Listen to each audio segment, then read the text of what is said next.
King Solomon is remembered as the wisest king who ever lived. But wisdom alone did not build one of the richest kingdoms in the ancient world. Gold did.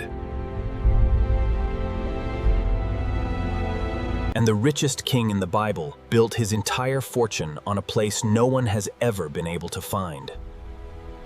Ancient records describe ships returning with unimaginable wealth: gold, ivory, rare timber, exotic animals. Again and again, the texts trace all of it back to a single, mysterious place: Ophir.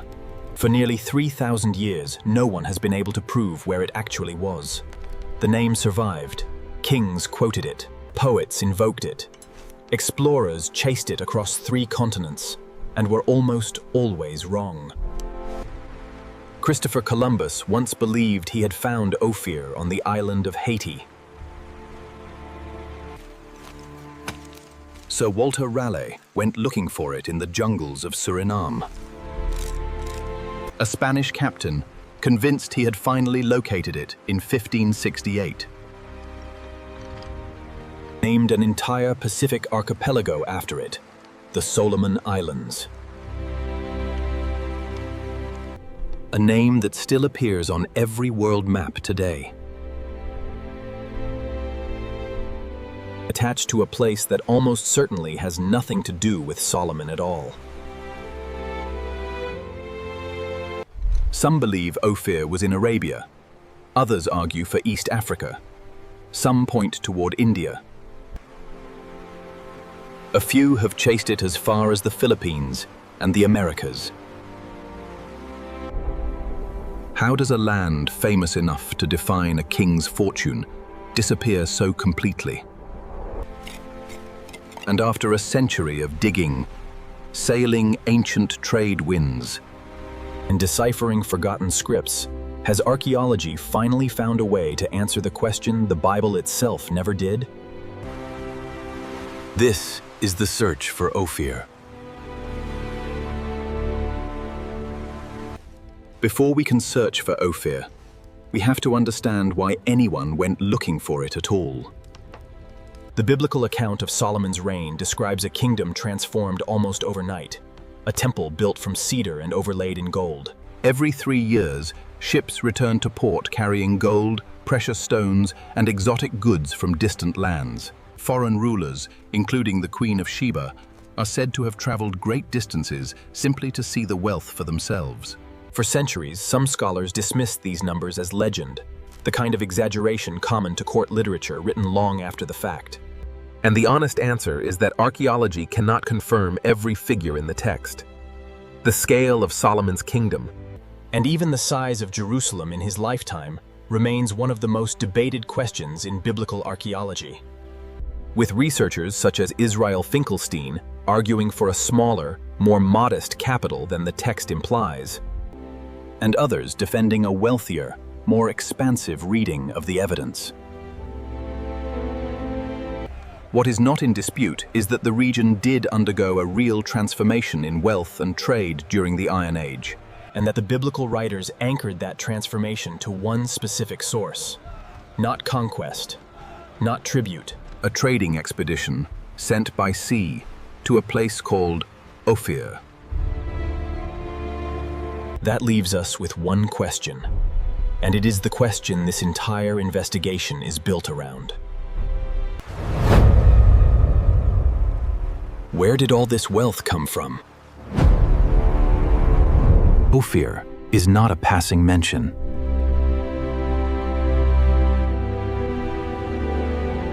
Ophir appears throughout some of the oldest books of the Hebrew Bible, including Kings, Chronicles, the Psalms, and the Book of Job.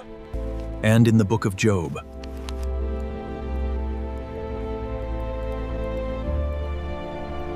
In the Book of Job, the finest gold is simply called the gold of Ophir, becoming a symbol of extraordinary wealth. It was treated as a real trading partner, not a myth, familiar enough that no one needed to explain where it was. In 1946, archaeologists excavating at Tel Kasil, near present-day Tel Aviv, discovered a broken pottery fragment. Scratched into the pottery in Paleo-Hebrew script from the 8th century BCE was a simple shipping record. Gold of Ophir for Beth Horon, 30 shekels. Not scripture, not poetry.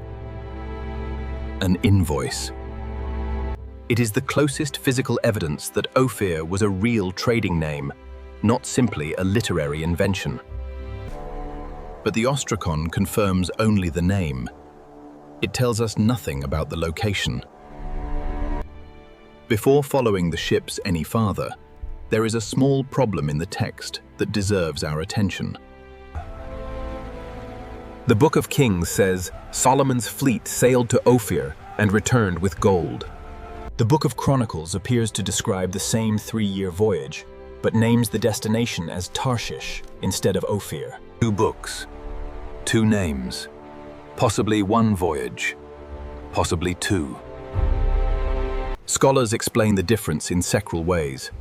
Some believe Ophir and Tarshish were simply 2 separate trade routes. Others think ships of Tarshish wasn't a place at all.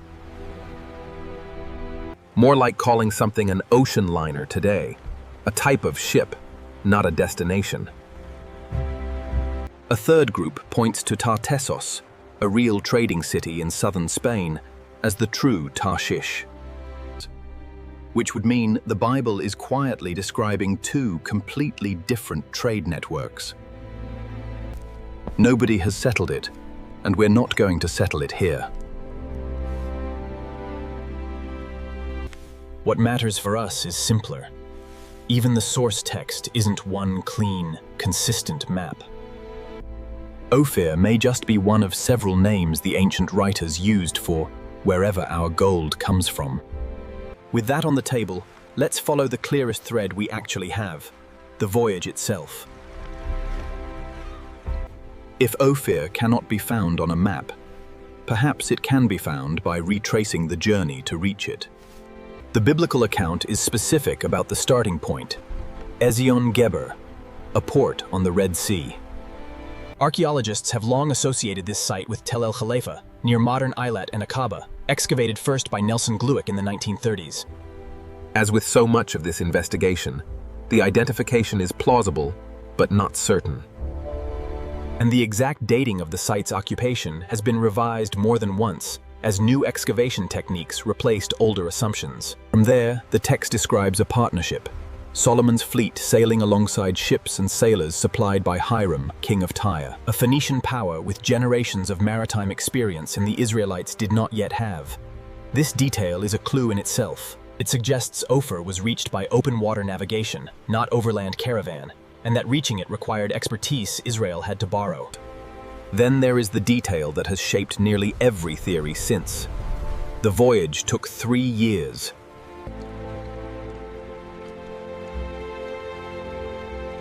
Not 3 years of straight sailing, which only reverse direction twice a year and effectively force long-distance traders to wait for the right window, load and unload cargo, and often overwinter before the return leg is even possible.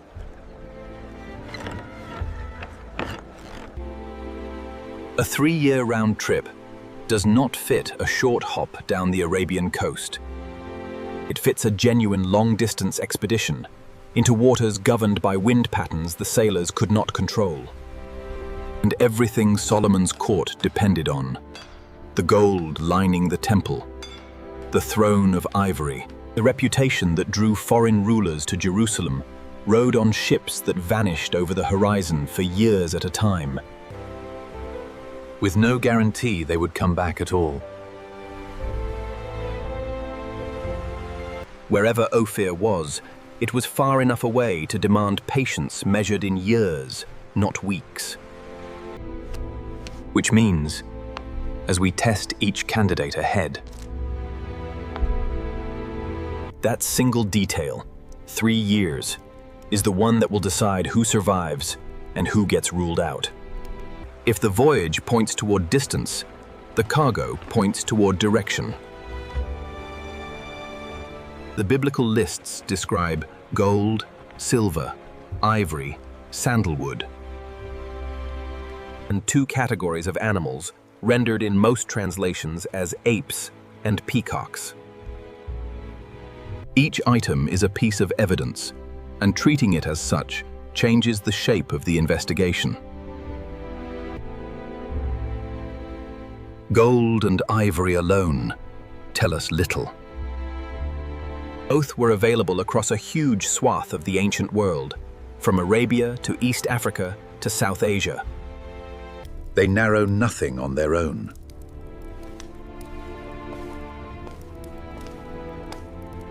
The wood identified as almug, or algum, narrows the field slightly further. Most identifications point to a fragrant hardwood used for musical instruments and architectural inlay. A category that fits both East African and South Asian timber traditions, but fits less comfortably with the more arid resource base of much of the Arabian interior. The strongest clue, though, is not botanical. It is linguistic. The Hebrew words used for ape and peacock in these passages, tukki and quf, are not native Hebrew words. Several linguists have traced them to Dravidian roots, close to the Tamil words tokei and kapi, the same language family spoken in southern India. Loan words like these do not travel by accident. They usually mark the path of a real trade route, carried along with the goods and the people who sold them. No single item proves a destination, but taken together, the cargo builds a profile. Global safety lock, a coastal or maritime trading network stretching from the Red Sea into the wider Indian Ocean world, touching Arabia, East Africa, and possibly reaching, directly or indirectly, all the way to South Asia. The most conservative reading of the evidence places Ophir in southern Arabia, in the region that would become home to the Sabaean Kingdom, in what is now Yemen. This theory has genealogical support. In Genesis, Ophir appears alongside Sheba and Havilah, names tied to Arabian tribal territory. It has geological support too. The region holds genuine ancient gold mining districts, including Mahda Dahab, the cradle of gold. A 4-year US-Saudi geological survey in the 1970s went further than earlier speculation, concluding the district could plausibly have produced wealth on the scale the Bible describes. There is gold here, upgraded to, there was enough gold here to matter. And the Sabaean and Minoan kingdoms controlled some of the richest trade routes in the ancient Near East, moving frankincense, myrrh, and gold north. Mesopotamian cuneiform texts even record a place called Apir, near the Persian Gulf, close enough to Ophir that some scholars have argued it's the same trading identity, just seen from a different port. On paper, Arabia fits almost everything: the genealogy, the gold, the trade infrastructure. Except one detail refuses to cooperate: the ships. A Red Sea fleet sailing to nearby Yemen would not need anywhere close to 3 years for a round trip, even accounting for seasonal delays. Defenders of the theory argue that 3 years may describe an accounting cycle rather than continuous sailing. Or that Yemen was a transshipment point rather than the final source. But if the voyage really did take 3 years at sea, the nearest, most obvious answer may not be the right one. A related but distinct theory shifts the location eastward, to the copper and incense-producing coast of what is now Oman, historically linked to the land the Mesopotamians called Magan. For a long time, Magan itself was exactly the kind of mystery Ophir still is. A name repeated for centuries in Mesopotamian trade texts, with no confirmed location, until modern archaeology finally matched it to Oman's coastline. If a name that vague could go from legend to a mapped, excavated reality, It raises the question of whether Ophir is simply waiting for its own Magan moment. Oman's case rests on its documented role as a major supplier of copper to Mesopotamia for over 1,000 years before Solomon's reign. Of a long-established maritime trade identity in the region.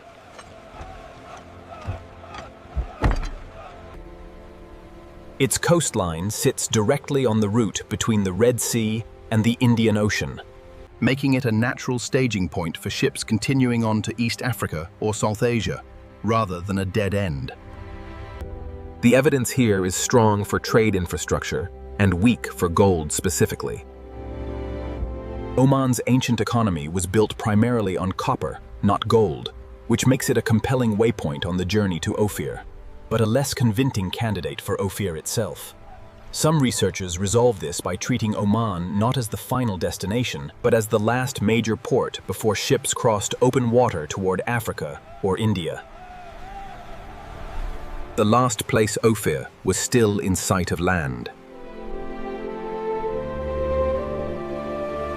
A third theory looks south, along the Red Sea and Indian Ocean coastlines of what are now Somalia, Eritrea, Ethiopia, and the broader Swahili coast, extending in some versions as far south as Mozambique. This region has real, if scattered, evidence of ancient gold extraction and long-distance trade.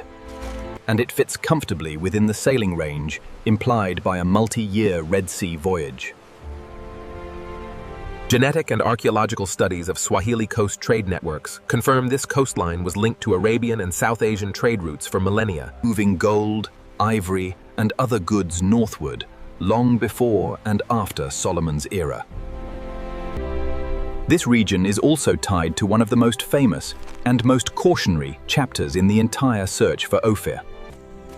In 1871, the explorer Karl Mauch set out specifically to find Ophir and stumbled onto the ruins of Great Zimbabwe, a vast stone city sitting on centuries of gold trade. Mauch declared it the work of foreign builders, tying it to the Queen of Sheba and King Solomon. That conclusion was never neutral.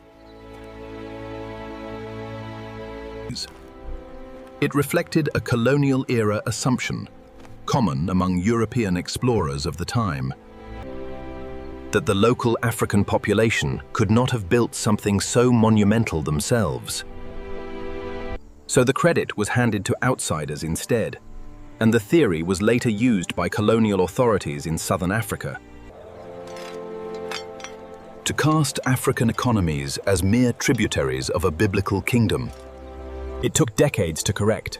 Excavations by David Randall McIver in 1905 identified artifacts of clearly Bantu origin, and Gertrude Catton Thompson's systematic dig in 1929 confirmed decisively what Mauch had refused to consider. Great Zimbabwe was built by the ancestors of the Shona people, for the Shona people, with no foreign hand required.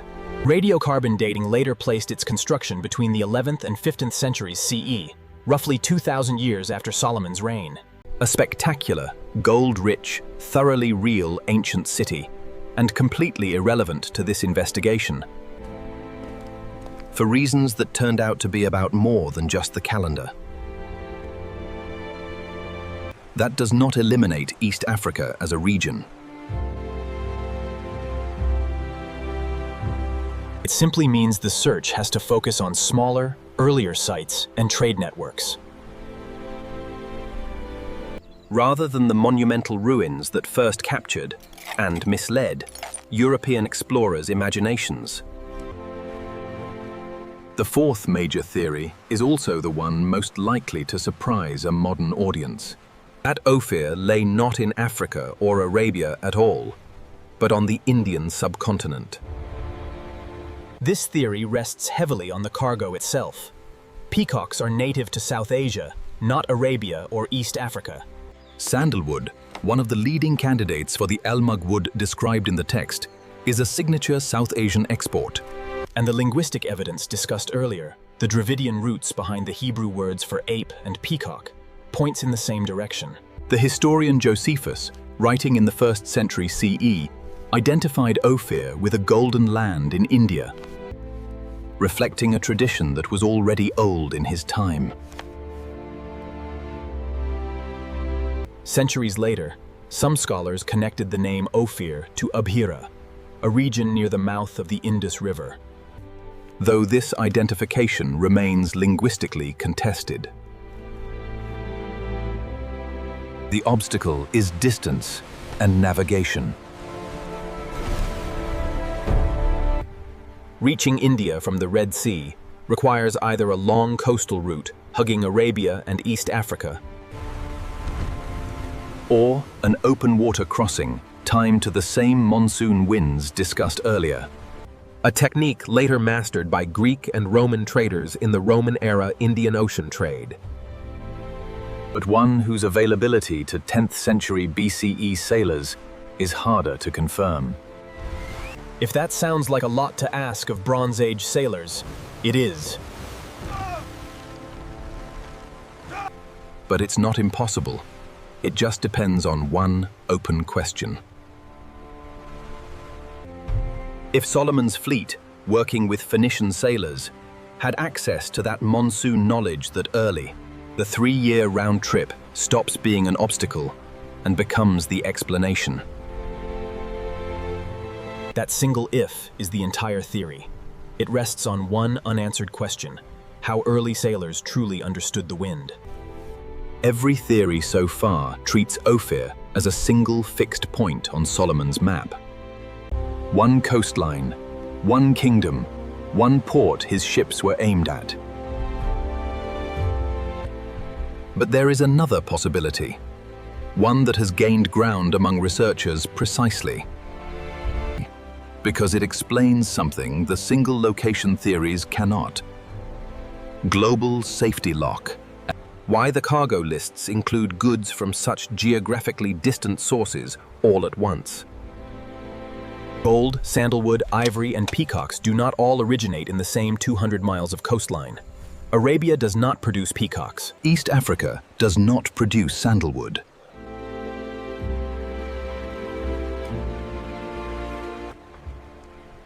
What if Ophir was never a place Solomon's ships sailed directly to, but the name of a trading system, a seasonal exchange point, or a network of ports where goods from Arabia, East Africa, and India converged before continuing north? Ancient Indian Ocean trade networks operated this way for most of recorded history, with goods changing hands and ships multiple times between origin and final buyer. Under this model, Ophir may not describe a location so much as a commercial identity. The ancient equivalent of naming a shipment cargo from the spice route, regardless of which specific port it last touched. This reframes the entire question. Instead of asking where Ophir was, it asks what Ophir was. At this point, it is worth being precise about what has actually been established, separate from what remains speculation. Confirmed, the name Ophir was in active use as a trade term in the 8th century BCE. Based on the Tel Kasile Ostrakon. Confirmed too is a genuine, organized copper industry in the Timna Valley, in the Araba Desert, reaching peak production in the 10th century BCE, the century traditionally assigned to Solomon's reign. But the story of that discovery is worth telling in order, because it shows exactly how fragile confirmed can be. And who ends up getting the credit? First, in the 1930s, Nelson Glueck excavated the site and declared it Solomon's Mines. Then, decades later, archaeologists uncovered an Egyptian temple nearby. And the consensus shifted entirely. These were Egyptian mines, not Israelite ones. Decades after that, in 2013, a team led by Erez Ben Yosef applied precise radiocarbon dating and found that the most intensive production phase did, in fact, align with the 10th century BCE after all. Finally, that same evidence pointed to a different operator than anyone expected. Not Egypt, not Israel directly, but the Edomites, a neighboring people whose relationship to Solomon's kingdom is still debated. 4 verdicts on the same patch of desert in under a century, each one reassigning who actually built it. It is the same lesson Great Zimbabwe taught in a harsher form: global safety lock. Whoever tells the story first tends to assign the achievement to whoever fits their assumptions. And it can take generations of better evidence to correct. Unconfirmed, and likely to remain so, the exact location of Ophir itself. No inscription, no port, no mine has been found bearing the name in a location that settles the debate. Every theory in this documentary, Southern Arabia, Oman, East Africa, India, and the trading network hypothesis is supported by real evidence and real gaps. It is worth noting that this problem is not unique to Ophir. Ancient Egyptian texts describe trade expeditions dating back as far as the 25th century BCE to a fabled land called Punt, a source of gold, incense, and exotic goods, strikingly similar to the Ophir cargo lists. Punt is documented far more extensively than Ophir, in inscriptions, temple reliefs, and administrative records spanning over 1,000 years. And despite that far richer record, Egyptologists still have not agreed on where Punt was located. If a civilization with better records than ancient Israel could not leave us a definitive answer for its own legendary trading partner, it should not surprise us that Ophir remains equally elusive.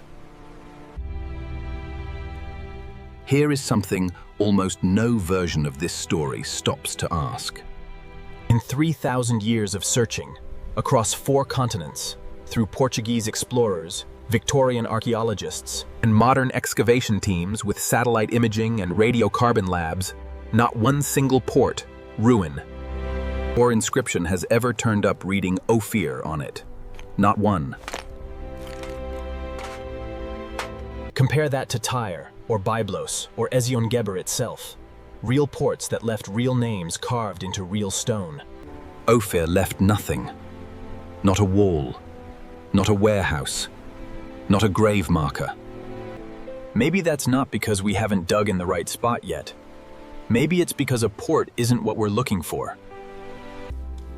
Ancient trade was full of names like this, names that sound like places in the old texts.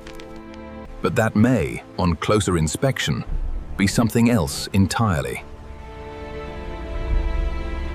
Egypt's own legendary trade partner is thought by some scholars to have functioned the same way for centuries.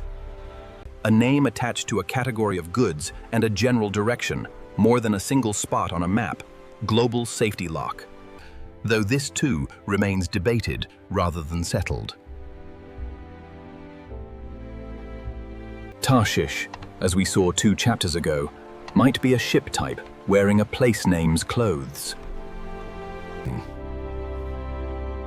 And a few researchers have raised a similar question about Magan and Meluha. The Mesopotamian trade partners eventually matched to real coastlines in Oman and the Indus Valley, suggesting that even after a location was found, the names may have kept functioning more like shorthand for the good copper or the fine carnelian than like fixed addresses. It's a minority reading, not a consensus one, but it's the same pattern worth holding up next to Ophir. If Ophir followed that same pattern, then the reason no ruin has ever been found bearing its name isn't bad luck. Or incomplete excavation.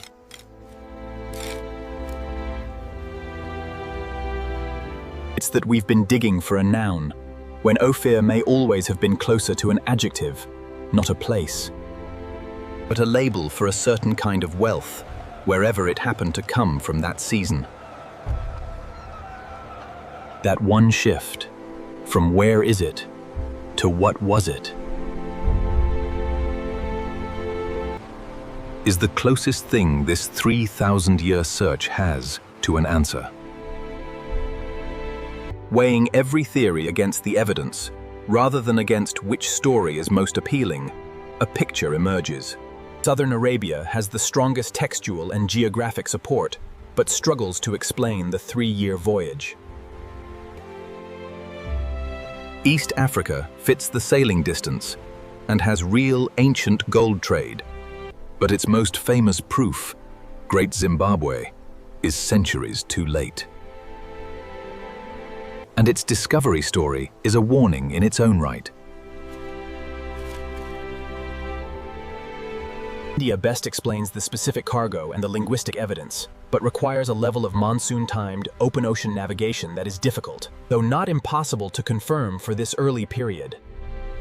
And the trading network theory may explain all of it at once, at the cost of giving up the idea of a single findable location entirely.